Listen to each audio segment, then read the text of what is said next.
بسم اللہ الرحمن الرحیم۔ شروع اللہ کے نام سے جو بڑا مہربان نہایت رحم والا ہے۔ حضرت آدم علیہ السلام کا پورا قصہ۔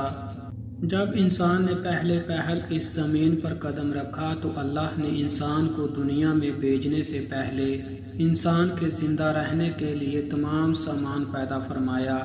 ہوا، پانی، آگ اور مٹی یہ انسان کی بنیادی ضرورت تھی۔ اس کے بغیر تو انسان زندہ ہی نہیں رہ سکتا۔ انسان کے جسم میں قوت پیدا کرنے کے لیے کھانا بھی ضروری تھا۔ اس کے لیے اللہ نے پھل، پھول، میوے، پودے، ہرے بھرے درخت پیدا کیے۔ اس کے علاوہ سر اٹھائے بلند بالا پہاڑ، رواں دواں گنگناتے ہوئے چشمے، بل کھاتے دریا، بکھرا سمندر، چاند، سورج، ستارے، غرض کے ہر وہ چیز جو انسان کے زندہ رہنے کے لیے ضروری تھی پیدا کی۔ ان سب چیزوں کے علاوہ انسان کے آرام اور سہولت کے لیے اور چیزوں کی بھی ضرورت تھی، وہ بھی پیدا فرمائی۔ زمین آسمان کے اندر بے شمار چھپے ہوئے خزانے اور وسائل ہیں، مثلا لوہا، چاندی، برق، تیل، کوئلہ اور گیسیں ہیں۔ یہ تمام چیزیں انسان کی ضرورت کی ہیں، ان سے انسان فائدہ حاصل کرتا ہے۔ ان تمام چیزوں کو زمین کے اندر سے نکالنے اور دریافت کرنے کے لیے ایک ایسی ذی عقل اور علم رکھنے والی ہستی کی ضرورت تھی جو ان تمام چھپی ہوئی اور اوجھل چیزوں کو ڈھونڈ کر نکالے اور اپنے ہی لیے کارآمد بنائے۔ یہی ہستی جسے انسان کہا جاتا ہے۔ انسان کو اللہ نے عقل اور سوچنے سمجھنے کی صلاحیت عطا کی، پھر دنیا میں بھیجا۔ سب سے پہلے انسان حضرت آدم علیہ السلام تھے۔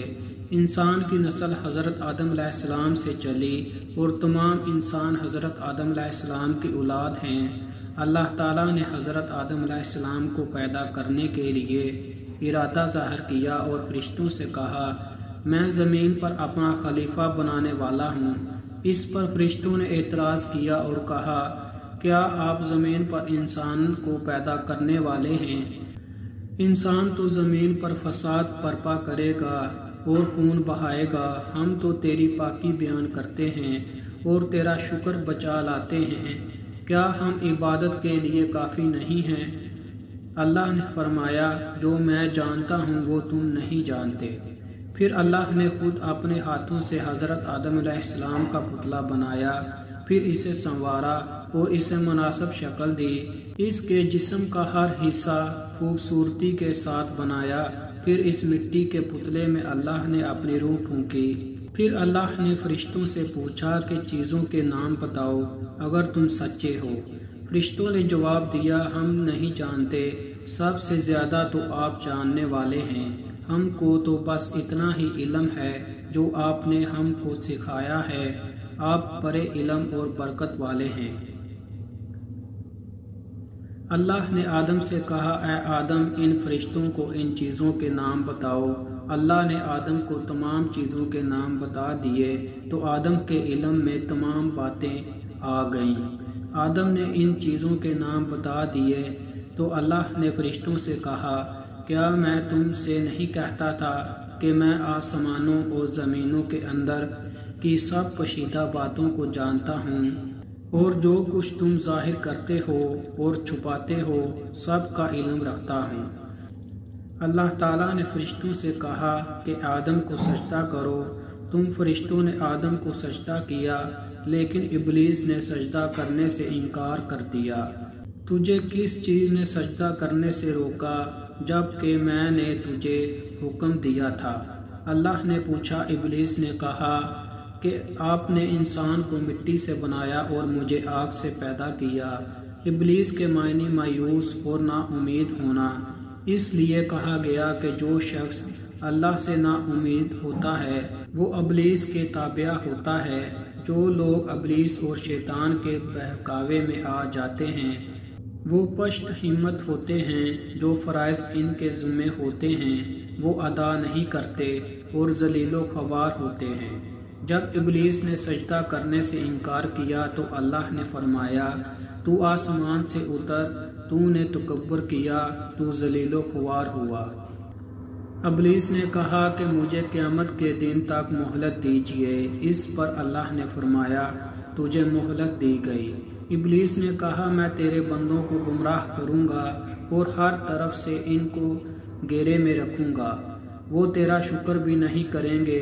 اللہ تعالیٰ نے حضرت آدم علیہ السلام کو حکم دیا کہ اے آدم تم اور تمہاری بیوی بہشت میں رہو اور جو کچھ کھانا ہے فراغ سے کھاؤ، اور ایک خاص درخت کی طرف اشارہ کرتے ہوئے کہا کہ اس درخت کی طرف نہ جانا ورنہ تم ظالم قرار دیے جاؤ گے۔ چنانچہ آدم اور حضرت بی بی حوا آرام سے رہنے لگے تو شیطان نے دونوں کے دلوں میں وسوسہ ڈالا کہ تمہارے رب نے تم دونوں کو اس درخت کے قریب جانے سے اس لیے منع فرمایا کہ کہیں ایسا نہ ہو کہ تم ہمیشہ ہمیشہ کے لیے زندہ رہنے لگو۔ میں تمہارا خیر خواہ ہوں اور تم دونوں کی بھلائی چاہتا ہوں۔ شیطان کے فریب میں آ کر حضرت آدم اور حوا نے درخت کا پھل چکھا تو دونوں بہشتی لباس سے محروم ہو گئے، ان کے جسم سے بہشت کا لباس اتر گیا۔ دونوں اپنے اوپر جنت کے پتے جوڑ جوڑ کر رکھنے لگے۔ ان کے رب نے ان کو پکارا اور کہا کیا میں نے تم دونوں کو اس درخت کے قریب جانے سے منع نہیں کیا تھا اور یہ نہ کہا تھا کہ شیطان تمہارا دشمن ہے؟ حضرت آدم اور حوا دونوں سے غلطی ہوئی، انہوں نے اللہ کا حکم نہیں مانا۔ اس غلطی پر دونوں کو سخت مزاحمت ہوئی۔ آدم نے اللہ سے معافی طلب کی اور دعا کی اے میرے رب ہم نے اپنے نفس پر ظلم کیا، اگر آپ ہم پر رحم نہ کریں اور ہماری مغفرت نہ کریں تو ہم نقصان اٹھانے والوں میں ہوں گے۔ آدم اور حوا کو زمین پر اتار دیا اور کہا کہ تم ایک دوسرے کے دشمن رہو گے اور ایک خاص وقت تک تم دونوں کو زمین پر رہنا ہے۔ میری طرف سے کوئی ہدایت آئے، جو شخص اس ہدایت کو مانے گا نہ انہیں کسی بات کا اندیشہ ہوگا نہ کوئی غم۔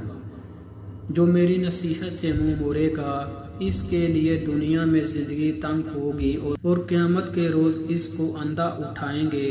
جب حضرت آدم علیہ السلام آسمان سے اتر کر زمین پر آئے تو وہ فرشتوں کی پاکیزہ باتیں سننے سے محروم ہو گئے، اس لیے دل اداس رہنے لگا۔ آپ نے اللہ سے دعا کی اور عرض کیا کہ میں تو فرشتوں کی صحبت سے محروم ہو گیا ہوں۔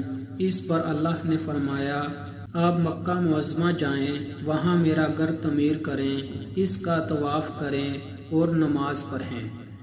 چنانچہ آپ جبریل علیہ السلام امین کے ساتھ مکہ معظمہ گئے، وہاں کعبہ کی بنیاد رکھی، نماز پڑھی اور طواف کیا۔ حضرت آدم علیہ السلام کے واقعہ سے ہمیں سبق ملتا ہے کہ جس کام کو اللہ نے کرنے سے منع فرمایا ہے وہ نہ کریں، جو کام کرنے کا حکم دیا ہے وہی کریں۔ یہی عبادت ہے، عبادت نیکی ہے، نیکی عبادت ہے۔ سبحان اللہ، شکریہ۔